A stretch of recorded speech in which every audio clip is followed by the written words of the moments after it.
പ്രഭാസിന്റെ രാജാസാബ് എന്ന് പറയുന്ന മൂവി കണ്ടിട്ട് വന്ന വഴിയാണ് എന്റെ പൊന്നടാവേ.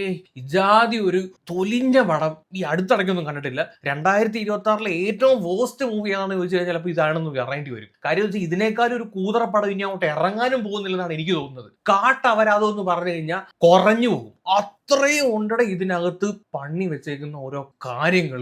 സീരിയസ്ലി നിങ്ങൾക്ക് ആരെടുത്തെങ്കിലും ദേഷ്യം ഉണ്ടെങ്കിൽ, ഏതെങ്കിലും ഒരുത്തന്നെ വൈരാഗ്യം ഉണ്ടെങ്കിൽ, ഇതിന്റെ ഒരു ടിക്കറ്റ് എടുത്ത് ഫ്രീ ആയിട്ട് അവരെ കൊണ്ട് ഈ സിനിമ കാണിച്ചിട്ട് തിയേറ്റർ പൂട്ടിയിട്ട് ഇറങ്ങി വരണം. അല്ലെങ്കിൽ അവനെ ഓടിക്കളയും. അത്രയും ഹൊറിബിൾ 3 മണിക്കൂർ മനുഷ്യനെ കൊല്ലാക്കൊല ചെയ്യുന്ന ഒരു പടം. എന്തോ ആണ് കാണിച്ചു വെച്ചേക്കുന്നത്, എന്തുവാ കാണിച്ചു വെച്ചേക്കുന്നത്. ഞാൻ ഇത്രയും ഇങ്ങനെ ഒരു പടത്തെ പറ്റി അങ്ങനെ പറയാറില്ല. പക്ഷെ ഇത് നമ്മളെ ദ്രോഹിക്കുന്ന പടമാണ്. ഇത് കാണാൻ ചെന്നിരിക്കുന്ന മനുഷ്യനെ ദ്രോഹിക്കുന്ന പടം. അത്രയും കാട്ടപരാധം. സീരിയസ്ലി കാട്ടപരാധം എന്നൊക്കെ പറഞ്ഞു കഴിഞ്ഞാൽ കുറഞ്ഞു പോകും. ഇതിനകത്ത് 3 നായികമാരും ഒത്തനടുക്ക് എന്റെ പൊന്നുമോൻ പ്രഭാസും പിന്നെ ഒരു മുത്തശ്ശിയും. ഈ 3 എന്തിന് നടനെ കാണിക്കുമ്പോ ഒരു പാട്ട്, പിന്നെ അടുത്ത നായിക വരുമ്പോ ഒരു പാട്ട്, പിന്നെ അടുത്ത നായിക വരുമ്പോ ഒരു പാട്ട്. ഇത് 3 നായികമാരുടെ കൂടെ കടന്ന് കുറുന്ത കളിക്കാൻ വേണ്ടിയിട്ട് ഒരു പടം ഇറക്കി വെച്ചേക്കുന്നു. അതിനകത്ത് കുറച്ച് ഹൊറർ എലിമെന്റ് കൂടെ കുത്തിക്കയറ്റി വെച്ചേക്കുന്നു.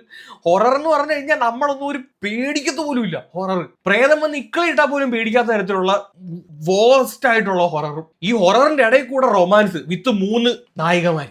എന്തുവാ ഈ സിനിമയ്ക്കകത്ത് കുറെ ഹിപ്നോട്ടൈസേഷൻ കാര്യങ്ങളൊക്കെ ഉണ്ട്. ഇത് കണ്ടിട്ട് മനുഷ്യന്മാർ, കണ്ടോണ്ടിരിക്കുന്ന ആളുകളാണ് ഭ്രാന്ത് പിടിക്കുന്നത്. ഫസ്റ്റ് ഹാഫ് എന്ന് പറഞ്ഞു കഴിഞ്ഞാൽ ഈ നായികമാരുടെ കൂടെയുള്ള 3 നായികമാരുടെ കൂടെയുള്ള മാറിയും തിരിഞ്ഞുള്ള കുറെ കോഴിത്തരങ്ങളും കുറുന്താളിപ്പും. ഇത് ഒരു മെനയുള്ള ഒരു ഫൈറ്റ് പോലും ഇല്ല, ഒരു മെനയുള്ള സോങ് പോലും ഇല്ല. സോങ്ങിനകത്ത് ഇല്ല അങ്ങനെ പാടി പിള്ളേർ കളിക്കും ഇതിനേക്കാളും നല്ല ഡാൻസ്. ഒരൊറ്റ സീൻ ഇല്ല ഇതിനകത്ത് നല്ലതെന്ന് പറയാം. ഒരു കൈ അടിക്കാൻ വേണ്ടി ഒരു ഒറ്റ സീൻ പോലും ഇല്ല. ഈ സിനിമ ഇറങ്ങിയതിനു ശേഷം, OTT ഇറങ്ങിയതിനു ശേഷം കട്ട് ചെയ്ത് ഇൻസ്റ്റാഗ്രാമിൽ വരും, കുറെ ട്രോള് വരും. ഇതിനകത്ത് കുറെ ട്രോള് വരും. അല്ലാതെ ഒരൊറ്റ സീൻ ഈ സിനിമയ്ക്കകത്തില്ല നല്ലതെന്ന് പറയാം. ഈ നായികമാരുടെ കൂടെ കടന്ന് കാണിക്കുന്ന കാട്ടായങ്ങൾ, എന്റെ മുന്നേ തൊലി ഉരിഞ്ഞു പോകുന്ന ക്രിഞ്ച്, അഞ്ചാതി ക്രിഞ്ച് ഡയലോഗ്, ക്രിഞ്ച് പരിപാടി മൊത്തം. ഒന്നല്ല, നമ്മളെ വെറുപ്പിക്കാൻ വേണ്ടിയിട്ട് അല്ലെങ്കിൽ ഇങ്ങനെ ക്രിഞ്ച് ഉണ്ടാക്കാൻ വേണ്ടിയിട്ട് 3 നായികമാര് മത്സരിച്ച് വെറുപ്പിച്ചിട്ടുണ്ട്. അത് ഏറ്റവും കൂടുതൽ വെറുപ്പിച്ചത് പ്രഭാസാണ്, പറയാതിരിക്കാൻ വയ്യ. അയ്യോ, കോമഡി പറഞ്ഞുകൊണ്ടിരിക്കുന്നതിന് ഇടയ്ക്കായിരിക്കും സെന്റിമെന്റ്സ് കയറി വരുന്നത്,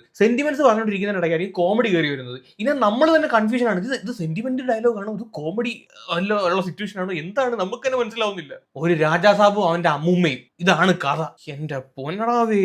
ഞാൻ സഞ്ജയത്താണ് വില്ലൻ. സഞ്ജയത്തിന് ഇൻട്രോയ്ക്ക് ഒരു ഫോട്ടോ കാണിക്കും. ആ ഫോട്ടോ കാണുമ്പോൾ തന്നെ മനുഷ്യൻ തിരിച്ച് മണ്ടാരടക്കും. കാര്യം അമ്മാതിരി ഒരു എന്തുടെ വേറെ ഒരു ഫോട്ടോയും കിട്ടിയില്ലയോ ഇങ്ങനെ മാലിട്ട് വെക്കാൻ വേണ്ടിയിട്ട്. അതുപോലെ തന്നെ ഈ ഫസ്റ്റ് നായികയുടെ ഇൻട്രോ കാണിക്കുന്നത് റാമോജി ഫിലിം സിറ്റി വെച്ചിട്ടാണ് ഷൂട്ട് ചെയ്തേക്കുന്നത്. അതുപോലത്തെ സെറ്റ് കാണുമ്പോഴേ മനസ്സിലാവും എന്തൊരു ആർട്ടിഫിഷ്യൽ ആണെന്നറിയോ.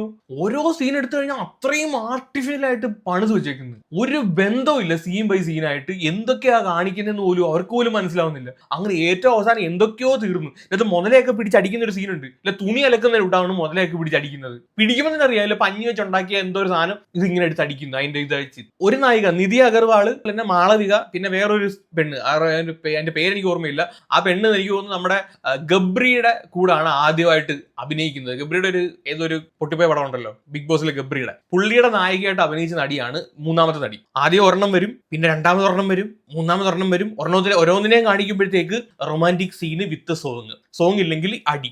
പിന്നെ പ്രഭാസിന്റെ കോഴിത്തരവും മാറിയും തിരിഞ്ഞ് 3 ആളുമാരെടുത്തോളം കാണിക്കുന്ന കോഴിത്തരവും കാട്ടായങ്ങളും. തൊലി ഉരിഞ്ഞു പോകും. ഇത് കാണുമ്പോൾ തൊലി ഉരിഞ്ഞു വീഴുന്ന തരത്തിലുള്ള റൊമാൻസ്, തുടക്കം തൊട്ട് ഒടുക്കം വരെ. ഈ ഹൊററിന്റെ ഇടയിൽ കൂടെ ഇത് തിരികെ, എന്നിട്ട് പിന്നെ ഇടയിൽ കൂടെ മറ്റേ 3 ഇഡിയറ്റ്സിനകത്ത് സാറ് വരുന്നുണ്ട്. അതേ വിഗ്, അതേ ലുക്ക്. 3 ഇഡിയറ്റ്സിനകത്ത് നേരെ അങ്ങ് ഇതിനകത്തൊട്ടാണ് തോന്നുന്നു കെട്ടി എഴുന്നള്ളി വരുന്നത്. എന്നിട്ട് അതുപോലെ എടുത്ത് വെളിയിൽ കളയും, പോവുകയും ചെയ്യും. പിന്നെ കോമഡി ഉണ്ടാക്കാൻ വേണ്ടി കുറെ പരിപാടി ചെയ്യുന്നുണ്ട്. ഒരുത്തനെ കരിയോയിൽ അടിച്ച് വെക്കുന്നുണ്ട്.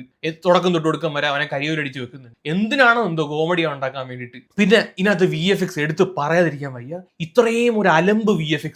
ആനയൊക്കെ കാണണം VFXനകത്ത് പണിത് വെച്ചേക്കുന്നത്. എന്തിനാണ് കൂടുതൽ പറയുന്നത്, ഒരു ആടിനെ കാണിക്കുന്ന ഒരു VFX ഉണ്ട്. ആടിനെയൊക്കെ എന്തിനാണ് VFX ഉണ്ടാക്കാൻ പോകുന്നത്? ഒരുമാതിരി എൻഡോസൾഫാൻ വന്ന ആടിന്റെ കൂട്ടിരിക്കുന്ന ആടൊക്കെ ഒരു മെനയും ഇല്ലാത്ത VFX. ഇതിലും പേര് നമ്മുടെ പണ്ടത്തെ വിനയന്റെ സിനിമയ്ക്കകത്തുള്ള VFX ആണ്. ഇത്രയും എനിക്ക് എന്റെ ബഡ്ജറ്റ് എത്രയാണെന്ന് അറിയത്തൊന്നുമില്ല. പക്ഷെ ഇത് മൊത്തം ആർട്ടിഫിഷ്യൽ ആയിട്ട് എടുത്തു വെച്ചേക്കുന്നു, മൊത്തം ആർട്ടിഫിഷ്യൽ. ഈ എഴുതിയവൻ ഇത് മാരുതിയോ അങ്ങനെയുള്ള ഒരുത്തനാണ് എഴുതിയേക്കുന്നത്, ഡയറക്ട് ചെയ്തേക്കുന്നത്. അതിന്റെ മുമ്പിലത്തെ പടം ഒന്നും അറിയത്തൊന്നുമില്ല.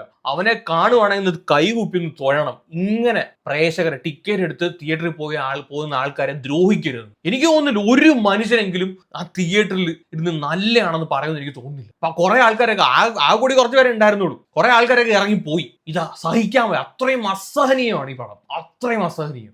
എങ്ങനെങ്കിലും ഈ വല ഒന്ന് തീർന്നു കിട്ടിയാൽ മതി എന്നിരിക്കുകയാണ്. പൈസ കൊടുത്ത് കേറിയും പോയി. പണ്ടാരം 3 മണിക്കൂർ പുറത്തുണ്ട് ഈ പടം. എന്ത് കാര്യത്തിന്?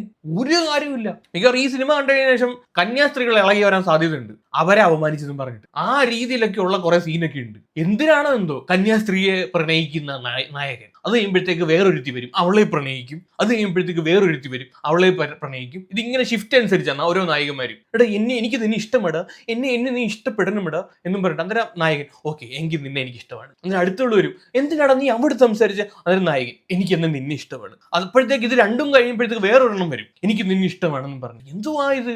അയ്യേ, ഇങ്ങനൊക്കെ വേറെ പണിയില്ല ഈ പ്രഭാസിന്. എനിക്ക് മനസ്സിലാവുന്നില്ല ഇവർക്ക് എന്തു പറ്റിയെന്തുവാ, എന്തോ കാര്യമായിട്ട് പറ്റിയിട്ടുണ്ട്. അല്ലെങ്കിൽ ഇമാതിരി തുനിഞ്ഞ പടമൊക്കെ എടുത്ത് ചെയ്യേണ്ട ആവശ്യമുണ്ടോ?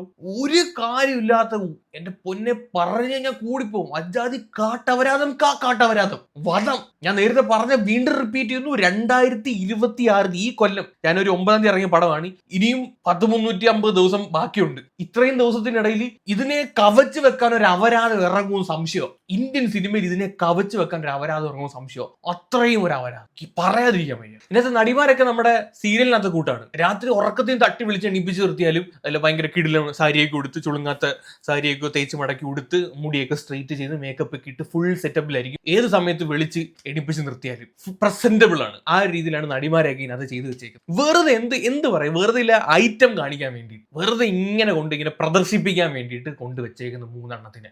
ഈ സിനിമയുടെ ബേസിക് പ്ലോട്ട് എനിക്ക് ഇതാന്ന് തോന്നുന്നു. 3 നടിമാരുണ്ട്, പിന്നെ പ്രഭാസിനെയും വെച്ചൊരു സിനിമ എടുക്കണം. 3 നടിമാരെടുത്ത് കൊഞ്ചിക്കൊഴയാൻ വേണ്ടി ഒരു സിനിമ. പിന്നെ അതിനകത്ത് കുറച്ച് ഹൊറർ എലമെന്റ് ആഡ് ചെയ്താൽ എങ്ങനെ ഇരിക്കും, പിന്നെ അതിനകത്ത് കുറച്ച് ഫൈറ്റ് ആഡ് ചെയ്താൽ എങ്ങനെ ഇരിക്കും. ഇതിന് വേണ്ടിയിട്ട് ഫോഴ്സ്ഫുള്ളി ആണ് എല്ലാം ചെയ്യുന്നത്. ഇതിനകത്ത് ഹൊറർ ആണെങ്കിലും കോമഡി ആണെങ്കിലും ട്രാജഡി ആണെങ്കിലും എല്ലാ തേങ്ങയും ഇങ്ങനെ ഫിറ്റ് ചെയ്ത് വെച്ചേക്കുക, എടുത്തറിയാം. എന്നിട്ട് ഏറ്റവും അവസാനം ഇതിന്റെ 2 ഉണ്ടെന്ന് പറഞ്ഞ് രാജാസാബ് 2 സർക്കസ് ഒരു ജോക്കറിന്റെ ഒരു ഇതും വെച്ചോണ്ട് ഇരിക്കുന്നു. ഇനി അതും നമ്മൾ ഇനി സഹിക്കണം. എന്റെ പൊന്നെ ഇറക്കരുത്.